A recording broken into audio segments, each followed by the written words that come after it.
are really about what do you do when my donkey stops? What do you do when my donkey bites? What do you do when my donkey doesn't load in the trailer? The question is why? Because there can be a dozen reasons your donkey stops. Let's take biting for a second.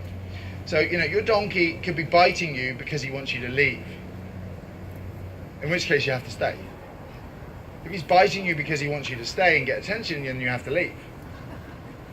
If he's biting you because he's in pain, then you have to get rid of the pain. If he's biting you because he's environmentally stressed and tense and anxious, then you have to change his environment. If he's biting you because you're asking too much of him and he's learnt that biting you gets you to stop doing what you're doing, then you have to change your shaping plan on what you're doing. And so none of these things are as easy as just going, what do you do when your donkey stops walking or stops leading? We got to get it done. And there's a range of things. It's about your positive reinforcement, your negative reinforcement, shaping, comfort. So did I mention any of these things today? So that's what you're going to do. Why does your donkey stop? That's a question. I'm not just being metaphorical or whatever. Why does he stop? When does he stop? Leading him from his pasture. Leading him from his pasture. Yeah, and it's almost to the barnyard. Does he stop leading from the barnyard to the pasture? Sometimes, yes. Okay, and when he stops, sometimes yes. Does he do it more from the pasture to the barnyard? Does he do it every time? No. Okay. Does he do it in any other situations?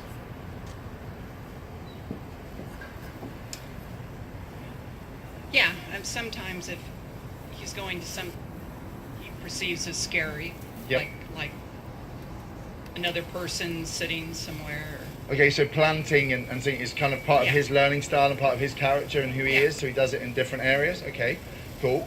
How is he with picking up his feet? We haven't gone there yet.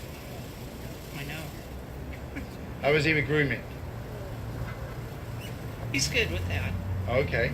How is he with leading over like a lead rope on the ground or a tin pole or a broom handle? Haven't really done that. That's why I'm here. Yeah. And so what you begin to go is actually, wow, you're amazing. He's amazing. Is it he?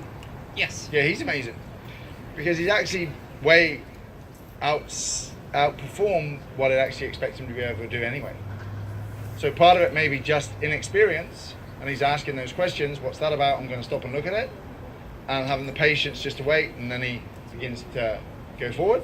You could say, it's about the pressure and the release and getting that timing. It could be about using positive reinforcement when he's walking, so that you mark the behavior of walking and reinforce that.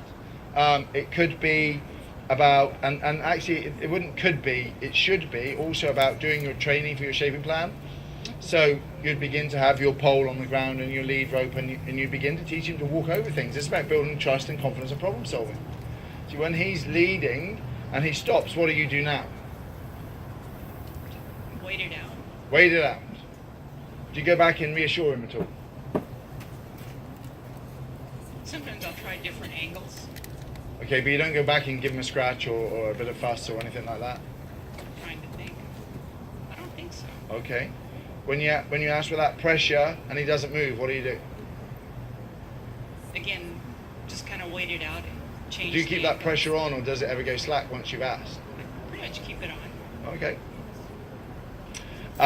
So this probably isn't about a training issue. This is about his experience.